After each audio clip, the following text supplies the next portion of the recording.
Hello everyone, welcome to all in Khuleshwar Junior CBSE School Ambazogai. Admission open for nursery to 8th standard. नमस्कार मुलांनो, या व्हिडिओमध्ये सर्वांचे स्वागत आहे. आपण आतापर्यंतच्या व्हिडिओमध्ये मुळाक्षरे आणि तसेच त्यापुढील भाग म्हणजे शरीराचे अवयव असो किंवा फळे असेल, फुले असेल हा भाग पाहिलेला आहे. तर आपण या पुढचा भाग म्हणजे या व्हिडिओमध्ये पाहणार आहोत कविता.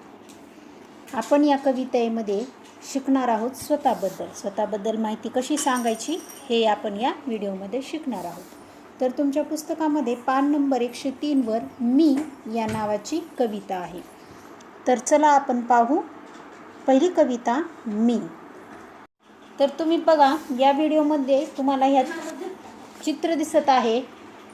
ह्या चित्रामध्ये तुमच्यासारखाच एक मुलगा आहे आणि तो आपल्याबद्दल माहिती सांगत आहे. म्हणजे कशी बघा, तुम्ही जर तुमच्या पालकांसोबत बाहेर गेलात किंवा शाळेमध्ये सर्वप्रथम आलात तर पहिल्यांदा तुमची शिक्षिका असतील किंवा बाहेरचे तुमचे नातेवाईक असेल, तुम्हाला काय विचारतात? पहिल्यांदा तुमचे नाव विचारतात की तुझं नाव काय. तसेच त्याच्या पुढं विचारतो की तू कुठे राहतोस, तुझ्या आईचे नाव काय, वडिलांचे काय, बहिणीचे नाव काय, तुझ्या घरामध्ये तुझ्या कुटुंबामध्ये कोण कोण राहतं, असे वेगवेगळ्या प्रकारचे प्रश्न तुमचे नातेवाईक विचारतात. आणि त्याचप्रमाणे शाळेमध्ये शिक्षकही विचारतात. तर हे सर्वांना आलं पाहिजे, यासाठीच आपण ही कविता या व्हिडिओमध्ये शिकणार आहोत.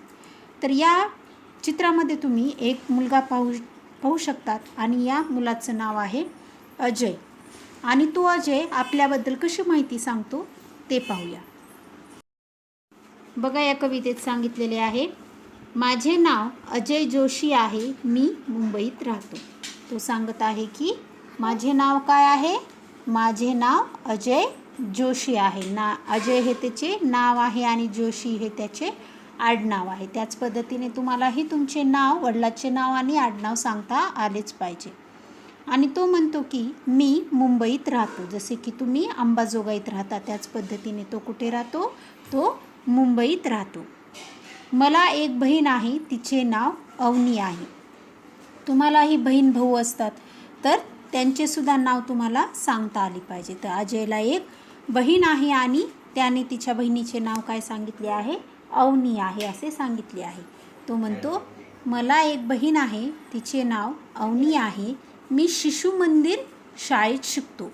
आणि शाळेचे नावसुद्धा तुम्हाला सांगता आले पाहिजे. जसे की आपल्या शाळेचे नाव काय आहे, Kholeshwar juniors CBSE school Ambajogai.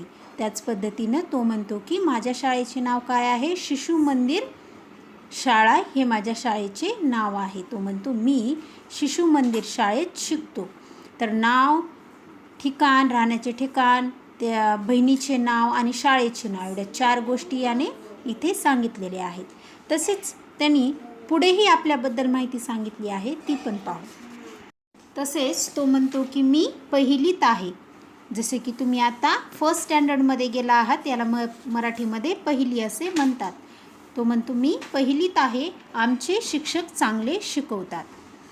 तुमचे शिक्षक कसे शिकवतात हे तुम्हाला माहिती आहे. आम्ही तर रोज व्हिडिओ करून पाठवतो, कारण की यावर्षी शाळा सुरू झाल्या नसल्यामुळे आपला संबंध हा वर्गात आलेला नसून फक्त मोबाईलवरतीच आलेला आहे. त्यामुळे तुमचे शिक्षक हे व्हिडिओद्वारे तुम्हाला शिकवतच आहेत. तर आम्ही शिकवण्याचा प्रयत्न हा व्हिडिओद्वारे करतोच, पण तुम्हाला आम्ही कसे वाटतात हे तुम्हीही सांगू शकता. तो म्हणतो की मी पहिलीत आहे आणि आमचे शिक्षक चांगले शिकवतात.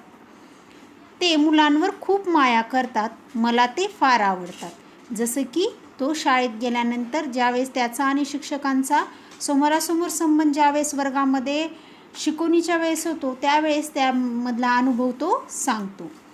आणि आपला जो संबंध आलेला आहे या व्हिडिओतर्फे त्यावेळेस तुम्हाला काय वाटते तेही तुम्ही सांगू शकता.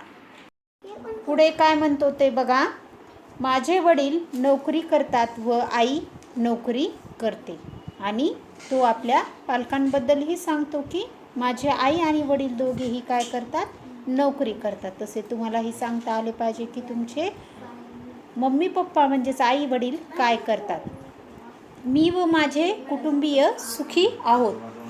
तर तो काय म्हणतो अजय, मी आणि माझे कुटुंबीय म्हणजे माझ्या घरातले सर्व सदस्यांसोबत मी सुद्धा फार सुखी आहे, मला माझे कुटुंब खूप आवडते.